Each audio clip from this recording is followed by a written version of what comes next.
आज दिनांक 20 फरवरी 2021 को राजधानी लखनऊ के हजरतगंज स्थित लाजपत राय नगर में लोकदल पार्टी के राष्ट्रीय अध्यक्ष सुशील सिंह द्वारा प्रेस वार्ता की, जिसमें सुशील सिंह ने अंबानी की जागीर नहीं, ये हिंदुस्तान हमारा है के मुद्दे पर चर्चा की।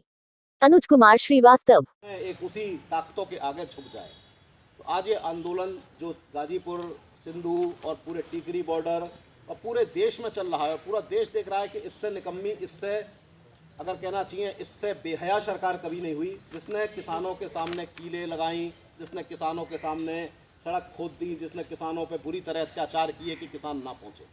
लेकिन हम लोग उत्तर प्रदेश के किसान, उन पंजाब के किसानों को सलाम करते हैं कि जिन्होंने वहाँ तक जाने का काम किया इन विषम परिस्थितियों में, और इस आंदोलन को पूरे देश ने देखा कि किस तरह से आंदोलन आगे बढ़ा।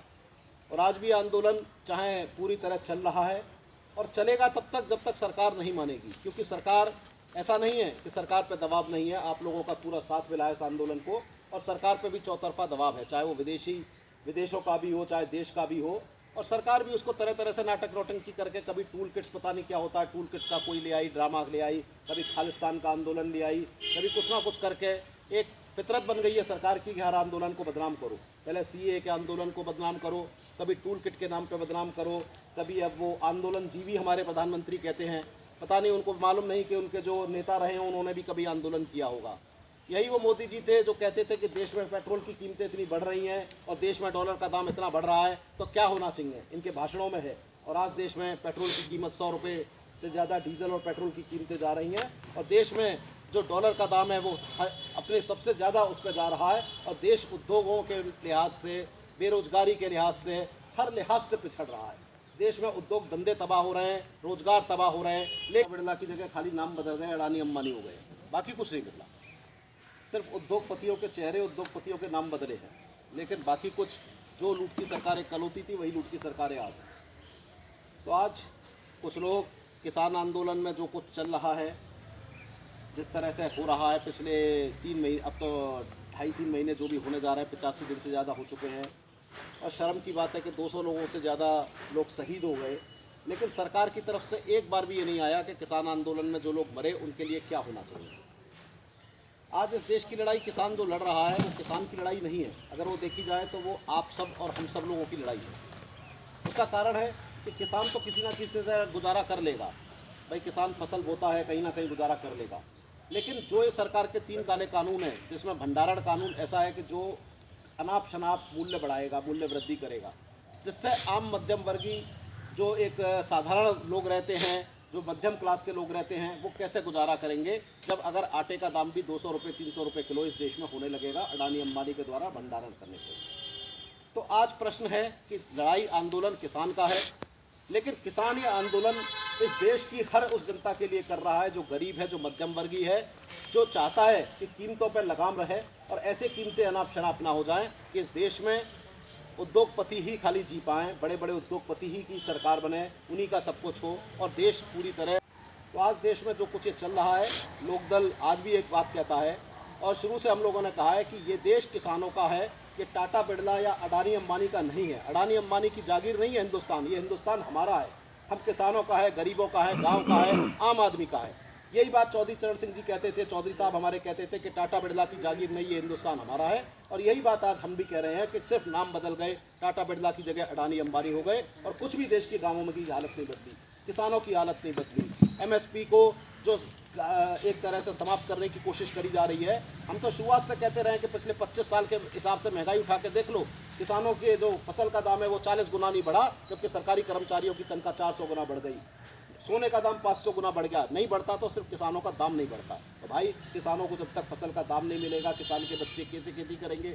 वो बच्चे छोड़ छोड़ के लखनऊ आएंगे, दिल्ली जाएंगे, फिर वो छोटे छोटे कमरों में रहेंगे, ज़िंदगी भर रह के अपनी ज़िंदगी के एक कर्जे का मकान लेके पूरी ज़िंदगी बिताएंगे, और गाँव में जब खेती नहीं होगी तो क्या होगा? तो ये एक बहुत प्रश्न है गंभीर, जो आने वाले समय में इस आंदोलन की कहीं ना कहीं दिशा ये भी तय करेगी, और निश्चित रूप से सरकार को कानून वापस लेने पड़ेंगे।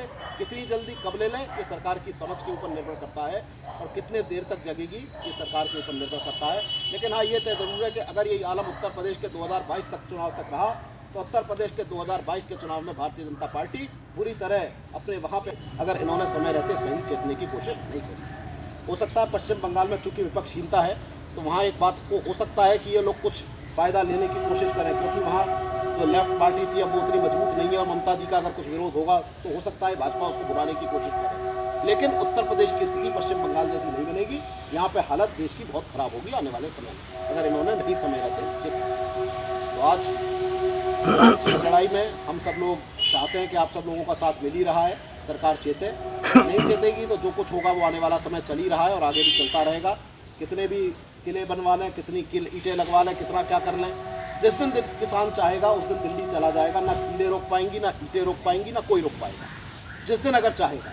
लेकिन किसान शांतिपूर्ण है और शांतिपूर्ण तरीके से ही आंदोलन कर रहा है और शांतिपूर्ण तरीके से ही आंदोलन करेगा और नहीं चाहता कि सरकार किसानों को कोई उस तरह देखे कि किसान कोई उपद्रवी है। कोई किसान ने लाल किले पे भी जाके कुछ नहीं किया, वो भी इनके लोग थे। जो कुछ इन्होंने ड्रामा किया वो इन्हीं के लोग थे, भारतीय जनता पार्टी के लोग थे जो भी थे। तो आज इस देश में तो कहते हैं ये आंदोलन जीवी हैं, इनको आंदोलन नहीं करना चाहिए। अब लोकतंत्र में अगर आंदोलन नहीं करेंगे तो क्या करेंगे? इसका मतलब ये हो गया कि सरकार कुछ भी अत्याचार करे और हम जनता सुनती रहे, खामोश बैठी रहे। ये एक तानाशाह इस देश में चाहता है कि तानाशाही चले। जो कुछ सरकार चाह रहे बस एक तरह से नए तानाशाह की एक शुरुआत है और उसको लेकर चाहे उनको खाई खोदनी पड़े, चाहे ईंटें लगानी पड़े, चाहे कीले लगानी पड़े। और वो दिन भी दूर नहीं जब इस किसान आंदोलन में जल्दी सेना भी लगाई जाएगी, क्योंकि देश की जब हालत बिगड़ेगी तो सेना भी आएगी इस आंदोलन को रोकने के लिए। लेकिन भूल गए हैं कि ये सेना में या पुलिस में जवान जो भी हैं वो किसानों के ही बच्चे हैं और वो कभी भी ऐसा काम नहीं करेंगे। और हो सकता है इस देश में एक रिवॉल्यूशन आए, आने वाले समय में एक भारी बदलाव आए। जिस तरह से सरकार दबाव को मानते हुए भी अनदेखा कर रही है, ये एक विद्रोह की तरफ ले जा रहा है। ये आंदोलन जन विद्रोह होगा, लेकिन हम चाहते हैं शांति से हो। चाहता है पूरा देश, चाहता है किसानों की मांग 3 काले कानून वापस लिए जाएं, इसमें कोई गलत नहीं है। अगर देश का किसान चाहता है किराए खरीद के किराए के नेता बिठाल के, भारतीय जनता पार्टी ये कह रही है ये किसानों के पक्ष में है, इनके नेता जाके गांव-गांव समझाएं। भाई हिम्मत हो तो समझा लें, गांव-गांव जाके कितने लोग समझा पाएंगे तो समय बताएगा कि किसान इनको कितना सुनेगा और नहीं सुनेगा। लेकिन प्रश्न इस चीज़ का है कि आज अगर देश का किसान चाहता है आंदोलन गलत है, ये आपका ये काले कानून गलत है, तो इनको वापस ले सकते हैं और एक फिर से चर्चा करके बात करी जा सकती है। लेकिन मोदी जी की फितरत है कि वो डिक्टेटर हैं, वो नहीं चाहते कि कोई आंदोलन देश में कामयाब हो, क्योंकि अगर ये आंदोलन कामयाब हो गया तो देश में आंदोलनों की बाढ़ आ जाएगी। उनको ऐसा लगता है अगला आंदोलन किसानों का बेरोजगारी को लेकर है कि बेरोजगारों के बच्चे जो देश का आलम हो रहा है वो कहाँ जाएंगे, किसानों के बच्चे कहाँ जाएंगे। उसके बाद देश में जो ये सरकारें, फर्जी सरकारें बन रही हैं ईवीएम के दम पे, अगला आंदोलन किसानों का ईवीएम को भी हटाने का होगा, जो इस देश का किसान लड़ेगा। क्योंकि ये ईवीएम के दम पर जो कुछ ये सरकारें बन रही हैं ये फर्जी तरीके से बन रही हैं। अगला देश में लोकसभा का चुनाव होगा तो बैलेट पेपर पे होगा। ये आंदोलन उस दिशा में भी आगे चलकर जाएगा। तो आज मोदी जी को एक खतरा है कि आंदोलन किसी तरह कामयाब ना हो, तो हर तरह से चल रहे हैं।